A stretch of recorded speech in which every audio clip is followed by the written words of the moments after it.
Assalomu alaykum barchaga do'stlar, barchangizni kanalimda ko'rib turganimdan juda ham xursandman. Do'stlar, bilasizmi, bugun biz uchun juda ham muhim kun. Bugun biz Eronda, Ozodiy stadionida Eron milliy terma jamoasi mehmoni bo'lamiz. Oldimizda 3 ta muhim uchrashuv turibdi. Ulardan bittasi bugun bo'lib o'tadi. Bugun biz Eronga qarshi o'ynaymiz. Bugungi videoda juda ham qiziqarli ma'lumotlar va ajoyib faktlarni taqdim qilaman. Shunday ekan, ekranga yaqinroq joylashib oling va biz videoni boshlaymiz. Do'stlar, shunday qilib, agar biz turnir jadvaliga e'tibor qaratadigan bo'lsak, turnir jadvali mana shunday ko'rinishda. Ya'ni Eron 19 ochko jamg'argan holda birinchi o'rinda ketmoqda.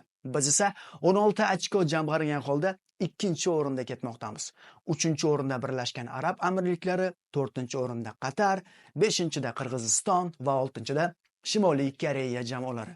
Ko'rib turganingizdek do'stlar, bizda juda ham yaxshi imkoniyat bor. Biz bemalol nafaqat ikkinchi o'rinda, balki birinchi o'ringa ham chiqib olishimiz mumkin. Oldinda bizni Eronga qarshi bugun bo'lib o'tadigan uchrashuv va iyunda bo'lib o'tadigan Birlashgan Arab Amirliklari hamda Qatarga qarshi o'yinlar bor. Biz bugungi uchrashuvda g'alaba qozonishimiz suv va havodek zarur. To'g'ri aytishingiz mumkin. Eron juda ham kuchli jamoa. Eronni biz tarixda faqatgina bir marotaba mag'lubiyatga uchratganmiz. 15 marotaba duch kelgan bo'lsak, borig'i bir marotaba yuta olganmiz. Undan tashqari borig'i 4 marotaba durang.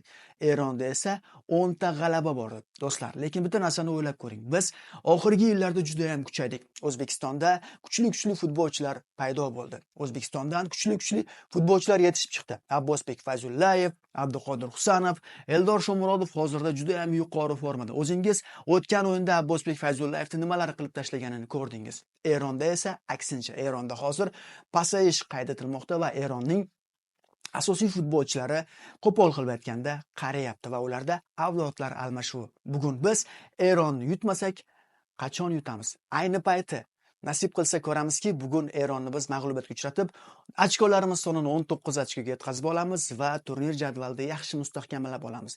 Agar bugun biz Eronni mag'lubiyatga uchrata olsak, do'stlar, Eron keyingi o'yinda Qatar bilan o'ynaydi va Qatarni mag'lubiyatga uchratishga majbur bo'lib qoladi. Shunday ekan, Qatar esa bizni orqamizdan quvib kelayotgan ta'qibchimiz hisoblanadi.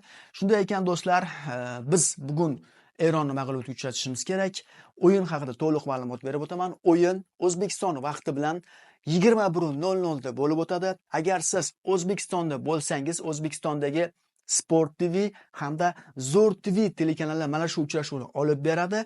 Agar siz O'zbekistonda bo'lmasangiz, bu uchrashuvni bizning Telegram kanalimiz orqali, Futbol vaqtining Telegram kanali orqali bemalol mazza qilib tomosha qilishingiz mumkin bo'ladi, do'stlar. Men Telegram kanalimiz manzilini mana shu videoning kommentariyasida yozib qoldiraman. Bemalol kirib Telegram kanalimizga obuna bo'lib, uchrashuvlarni tomosha qilishingiz mumkin. Bugun biz nafaqat Eron, O'zbekiston, balki undan oldin bo'lib o'tadigan Qirg'iziston, Qatar, undan keyin esa Eron, O'zbekiston, undan keyin esa Birlashgan Arab Amirligi, Shimoliy Koreya uchrashuvlarini ham mana shu 3 ta o'yinni ham jonli efir qilamiz. Bemalol kanalimizga o'tib jonli efirni tomosha qilishingiz mumkin. Men esa sizlarga bir savol bilan yuzlanmoqchiman. Bugungi o'yindan qanday natija kutyapsiz? Biz bugun Eronni yuta olamizmi? Umuman olganda siz qanday natija kutyapsiz? Bu haqida kommentariyalarda o'z fikrlaringizni yozib qoldiring. Futbol vaqtida qoling va siz futbol haqidagi eng yaxshi kanaldasiz. Xayr, salomat bo'ling.